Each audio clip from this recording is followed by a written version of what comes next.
Assalamualaikum warahmatullahi wabarakatuh.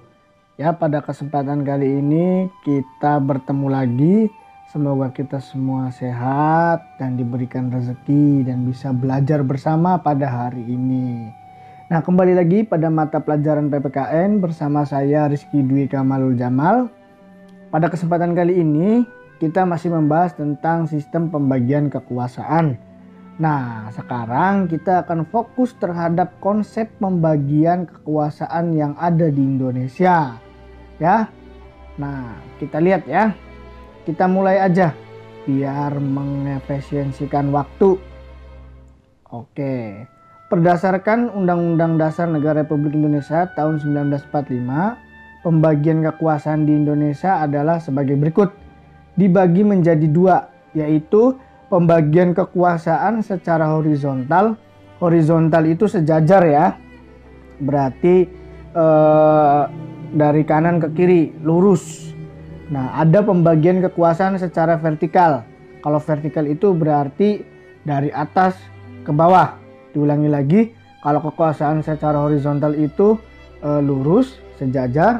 Kalau pembagian kekuasaan secara vertikal itu dari atas ke bawah. Itu menurut Undang-Undang NRI tahun 1945. Oke, kita bahas dari bagian yang pertama, pembagian kekuasaan secara horizontal. Nah, A. Pembagian kekuasaan secara horizontal. Pembagian ini menitik beratkan pada fungsi masing-masing bagian pemerintahan pusat sebagai berikut. Berarti ada 5 ya di Indonesia. Kekuasaan secara horizontal pembagiannya. Yang pertama ada kekuasaan eksekutif, kedua ada kekuasaan legislatif, ketiga ada kekuasaan yudikatif, keempat ada kekuasaan eksaminatif, yang terakhir ada kekuasaan moneter. Jadi pembagian kekuasaan secara horizontal di Indonesia itu ada 5 kekuasaan yang dibagi-bagi sesuai dengan fungsi masing-masing dari pemerintahan pusat. Kita bahas satu persatu. Yang pertama, kekuasaan eksekutif dipegang oleh Bapak Presiden, dibantu oleh Bapak Wakil Presiden. Nah, dalam hal ini diingat pasalnya ya.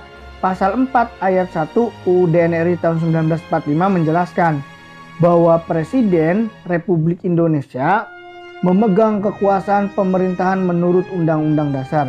Jadi eksekutif itu berarti orang yang memegang pemerintahan. Dipegang oleh siapa? Dipegang oleh presiden. Ini tercantum dalam pasal 4 ayat 1 Undang-Undang NRI tahun 1945.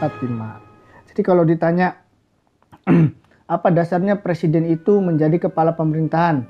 Ya ini pasal 4 ayat 1 Undang-Undang Dasar Negara Republik Indonesia tahun 1945. Jadi sekali lagi kekuasaan eksekutif dipegang oleh Bapak Presiden dan dibantu oleh Bapak Wakil Presiden. Ya. Lanjut. Yang kedua, kekuasaan legislatif.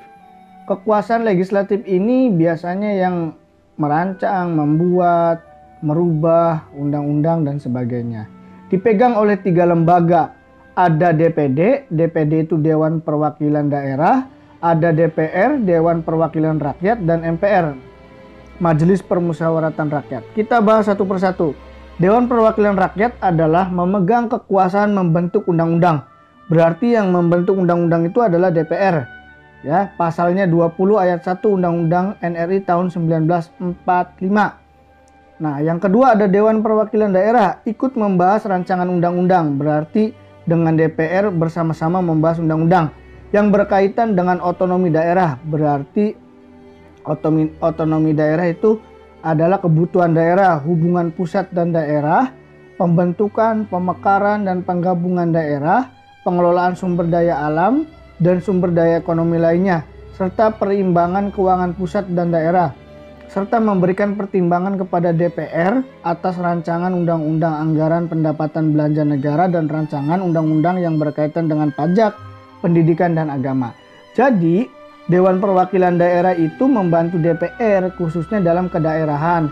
Kalau DPR kan belum tentu semuanya tahu tentang daerah-daerah yang ada di Indonesia. Maka DPD ini yang beranggotakan sekitar 4 orang setiap provinsi mewakili dari daerahnya masing-masing untuk ikut dalam merancang undang-undang.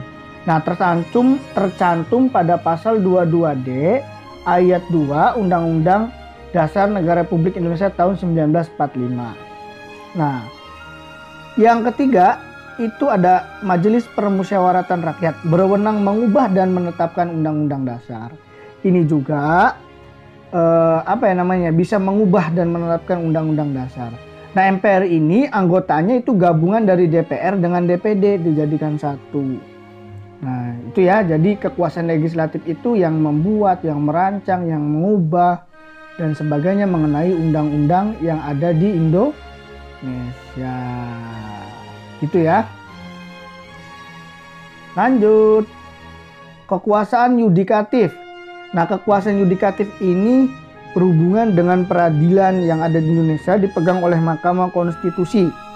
Nah, dalam pasal 24 ayat 2 Undang-Undang Dasar Negara Republik Indonesia tahun 1945, kekuasaan kehakiman dilakukan oleh sebuah Mahkamah Agung dan badan peradilan yang berada di bawahnya dalam lingkungan peradilan umum, lingkungan peradilan agama, lingkungan peradilan militer, lingkungan peradilan tata usaha negara dan oleh sebuah Mahkamah Konstitusi. Jadi isinya yudikatif itu sebenarnya tidak hanya Mahkamah Konstitusi, tapi ada Mahkamah Agung, ada Komisi Yudisial, tapi di sini dipegang oleh Mahkamah Konstitusi. Berarti kalau ditanya kekuasaan yudikatif di Indonesia ada apa aja, Pak? Ya, ini jawabannya ada Mahkamah Agung, ada Mahkamah Konstitusi, ada Komisi Yudisial yang di dalamnya itu ada peradilan-peradilan, ada peradilan agama, peradilan umum, peradilan militer, seperti itu ya. Lanjut, kekuasaan eksaminatif ya mengenai pemeriksaan keuangan sebuah negara. Nah, dipegang oleh BPK atau biasa diperpanjangannya Badan Pemeriksa Keuangan.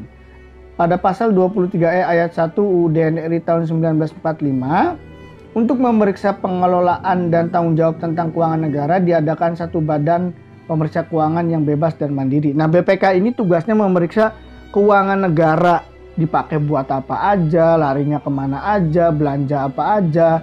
Nah, itu tugasnya dipegang oleh kekuasaan eksaminatif yang pelaksananya itu adalah BPK atau Badan Pemeriksa Keuangan.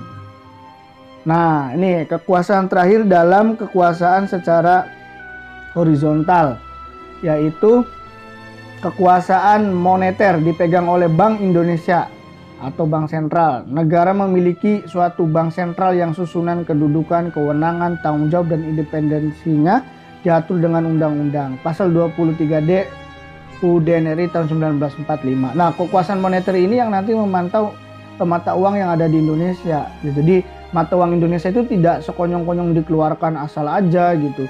Nyetak uang seenaknya, enggak. Ada penanggung jawabnya mengenai keuangan atau bank-bank yang ada di Indonesia, yaitu melalui kekuasaan moneter Bank Indonesia. Nah, itu adalah penjelasan dari kekuasaan, pembagian kekuasaan secara horizontal. Sekarang bagian B, pembagian kekuasaan secara vertikal.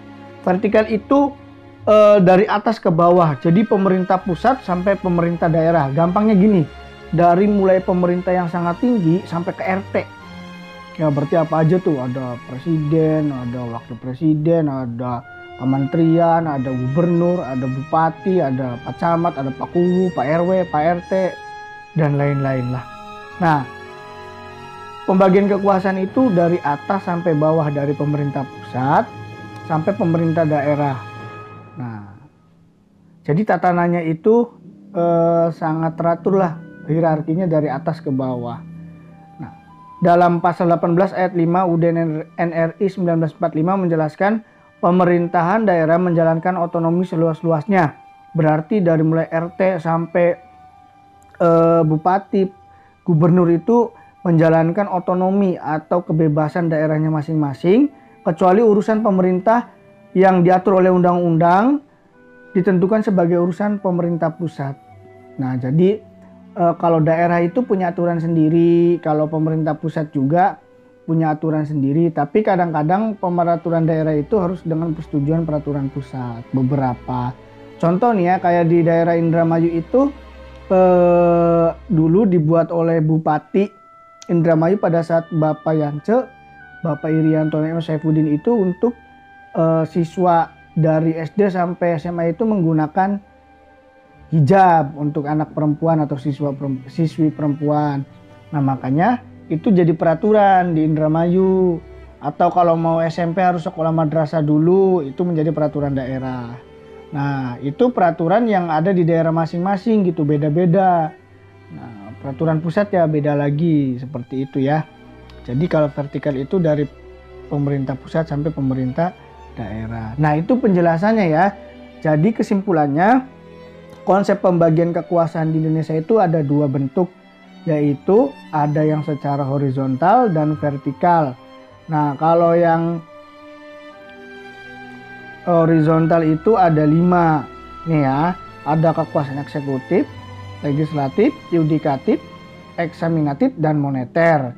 Nah tadi kalau misalkan pembagian kekuasaan secara vertikal itu dari tingkatan pusat sampai daerah, dari presiden sampai Pak RT.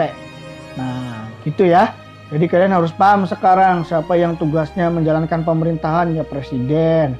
Siapa yang merancang, mengatur, mengubah, membuat undang-undang berarti legislatif.